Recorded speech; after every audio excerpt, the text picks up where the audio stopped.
Part 3 of the explanation of chapter number 13 India surface climate vegetation and wildlife. Vegetation यानी India में किस तरह का वेजिटेशन या टाइप्स ऑफ फॉरेस्ट हमें देखने को मिलते हैं. Various types of plants and grass are seen in our surrounding. Some of the vegetations are thorny while some are beautiful with flowers. Some trees are dense with leaves while some are short and with sparse leaves. हमारे India में बहुत सारे types के plants और grass हमको देखने को मिलते हैं. कुछ वेजिटेशंस जो होते हैं वो कांटों वाले होते हैं, तो किसी में खूबसूरत फ्लावर्स लगे होते हैं. कुछ जो ट्रीज़ होते हैं घने होते हैं और कुछ घने नहीं होते, कम लीव्स होते हैं. Different types of vegetation is found in the different region. अलग रीजन में अलग अलग टाइप के वेजिटेशन हमें देखने को मिलेंगे. Climatic difference is responsible for this diversity. और ये डाइवर्सिटी का रिस्पॉन्सिबल कौन होगा? Climate. Vegetation is divided on the basis of climate. ये पूरा वेजिटेशन क्लाइमेट के बेसिस पे डिवाइड किया जाता है. Precipitation is the main cause for the diversity of vegetation. Precipitation एक मेन कॉज है. ये जो वेजिटेशन में हम ये डिफरेंसेस देखते हैं उसका. अब हम देखेंगे types of forest. Tropical rain forest. Tropical rain forest are found where there is more rainfall. Tropical rain forest हमें ऐसी जगह पर दिखते हैं जहाँ पर ज़्यादा रेनफॉल हो.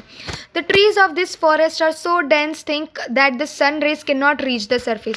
जो ट्रीज़ है ये फॉरेस्ट के, वो इतने घने होते हैं, इतने थिक होते हैं कि सन रेज भी ज़मीन तक पहुँच नहीं पाती. Variety of trees, creepers and ferns are seen there. बहुत सारे ट्रीज, क्रीपर्स यहाँ पे देखने को मिलेंगे. Autumn season does not effect all the trees at once but effect different times in a year. Autumn season एक साथ सारे ट्रीज़ को कभी भी इफेक्ट नहीं करती है. इसके लिए ये जो फॉरेस्ट है वो हमेशा हमें घना ही दिखेगा, ग्रीन ही दिखेगा. Autumn season does not affect all the trees at once, but the effect at different times in a year appear lust green. As वो पूरे trees को एक साथ नहीं इफेक्ट करता, कुछ ही trees को करता है, तो जिसकी की वजह से ये पूरे साल ही हमें एकदम घने और green दिखेगा ये पूरा forest. This type of forests are found in the slope of Western Ghats in the form of strip and in Andaman Nicobar Island and in some parts of northeast India. Mahogany, rosewood and wicker etc. trees are seen here. ये जो forest है वो western Ghats के slope में या फिर Andaman Nicobar island के थोड़े पार्ट्स अंडमान निकोबार आइलैंड में दिखेंगे. नॉर्थ ईस्ट इंडिया के कुछ पार्ट्स में दिखेंगे. महागोनी, रोजवुड, विकर ये कुछ ट्रीज़ है जो वहाँ पर ये जो कुछ ट्रीज़ है जो हम वहाँ पर देख सकते हैं. Tropical deciduous forest. Majority part of Indian land is occupied by this type of forest. Majority जो forest है इस इंडिया में वो tropical deciduous forest है. Trees of this forest are less dense. यहाँ पे कम घने होते हैं trees. They shed leaves during autumn season और autumn season के टाइम पे इनके leaves shed हो जाते हैं. So they are known as an autumn forest और इसके लिए उन्हें autumn forest के नाम से भी जाने जाते हैं. Trees like sal, bamboo, mahua, neem etcetera seen in this type of forest. ये टाइप के फॉरेस्ट में साल, बैम्बू, मुहुडा और नीम जैसे ट्रीज हमें देखने को मिलते हैं. Dry and scrub forest. This type of forest are seen in the region receiving less rainfall. ऐसे फॉरेस्ट जहाँ पे कम रेनफॉल ऐसी जगह जहाँ पे कम रेनफॉल रिसीव होती है वहाँ पे इस टाइप के फॉरेस्ट हमें देखने को मिलेंगे. The trees are thorny here. यहाँ पे जो ट्रीज होते हैं वो कांटों वाले होते हैं. Trees like cactus, khair, palm, acacia, jujube are the main trees. Trees जैसे कैक्टस हो गया, खेर हो गया, अकाया हो गया, पाम हो गया, जुजुबा, ऐसे कुछ ट्रीज हमें यहाँ पे देखने को मिलेंगे. This forest are seen in Rajasthan. ये फॉरेस्ट हमें राजस्थान में देखने को मिलेंगे. Haryana and on the slope of Western Ghats and Gujarat etcetera. Haryana और वेस्टर्न घाट्स के स्लोप में और गुजरात में हमें इस टाइप के फॉरेस्ट हमें देखने को मिलते हैं. Mountain forest. According to their name this type of forest are seen in the mountainous region. उनके नाम के हिसाब से ये टाइप के जो फॉरेस्ट है वो हमें माउंटेनियस रीजन में देखने को मिलते हैं. In the mountains a variety of plants and different species of plants grow at different height. As ये माउंटेन्स हाइट में होते हैं तो डिफरेंट हाइट्स में हमें डिफरेंट प्लांट्स और स्पीशीज़ ऑफ प्लांट्स हमें देखने को मिलेंगे. Vegetations growing at the height of 1500 to 2500 metre from sea level. It is conical in shape और its leaves are needle shape. जो भी प्लांट्स है जो हाइट 1500 मीटर से लेकर 2500 मीटर तक की हाइट में होते हैं तो वहाँ पर कॉनिकल शेप के हमें ट्रीज़ दिखेंगे और साथ ही साथ उनके जो लीव्स होते हैं वो नीडल शेप के होते हैं. On the basis of its shape this vegetations are is called coniferous vegetation. वो उनके शेप की वजह से ही इन्हें हम कॉन्फेरियस वेजिटेशंस भी कहते हैं. Trees like chir, deodar, pine etcetera are this kind of vegetation. Trees जैसे कि चिट, डिओडर और पाइन ये सब यही टाइप के वेजिटेशन है. फिर आता है mangrove forest. This type of forest grow in brackish water और अ salty C water.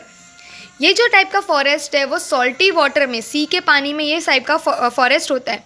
This type of forest are seen in West Bengal, Gujarat and on the shore of Andaman Nicobar island. ये टाइप का जो फॉरेस्ट है वो वेस्ट बंगाल में, गुजरात में और अंडमान निकोबार आइलैंड के शोर में हमें देखने को मिलेगा.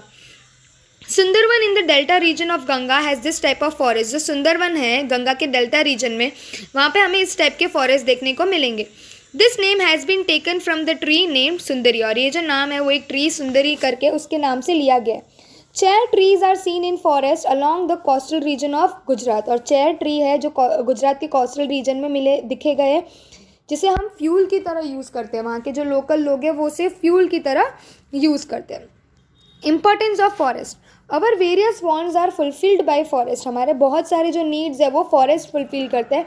यहाँ पे उसके कुछ एडवांटेजेस दे रखे हैं. इन्वायरमेंटल एडवांटेजेस दिया है कि वो इन्वायरमेंट क्लीन रखता है, रेन लाता है, सॉइल इरोशन को रोकता है और वाइल्ड लाइफ को रहने की जगह बनाता है और हमारा अंडरग्राउंड वाटर को कंजर्व करता है, प्रोटेक्ट करता है. और साथ ही साथ इकोनॉमिकल एडवांटेजेस ये है कि वो हमें फ्यूल देता है, वुड देता है, मेडिसिन्स देता है, इंडस्ट्रीज़ के लिए रॉ मटेरियल्स देता है, हमारे गाय भैंस को खिलाने के लिए चारा देता है. और साथ ही साथ दूसरी भी बहुत सारी चीज़ें जैसे कि लैक हो गई, रसायन हो गया या ग्लू हो गया, वो सब भी हमें कहाँ से मिलता है?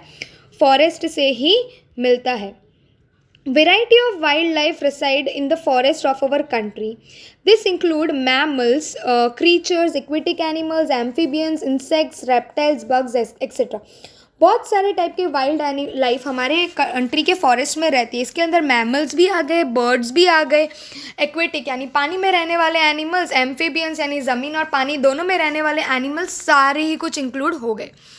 Tiger is seen in the various parts of our country and it is our national animal.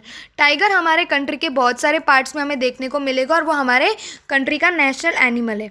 Wild goat in Himalayas and Nilgiri mountains, elephants and one horned Indian rhinoceros in the forest of Assam. One horned Indian rhinoceros in the forest of Assam are seen moving freely. Wild goat जो हिमालयाज या फिर Nilgiri mountains में हमें देखने को मिलते हैं. Elephants और वन हॉर्न्ड इंडियन राइनोसोरस जो आसाम के फॉरेस्ट में हमें यूं ही घूमते हुए दिखते हैं. Forest of Kerala and Karnataka are known for elephant. जो फॉरेस्ट है केरला का और कर्नाटका वो एलिफेंट के लिए नोन होते हैं. गुडक्कर यानी वाइल्ड एस जो कच्छ में हमें देखने को मिलता है, सुरेंद्र नगर और पाटन में भी. एशियाटिक लायन जो सिर्फ और सिर्फ गिर फॉरेस्ट में हमें देखने को मिलता है. Okay, so this was the part 3 of the explanation of chapter number 13. Kindly move to part 4.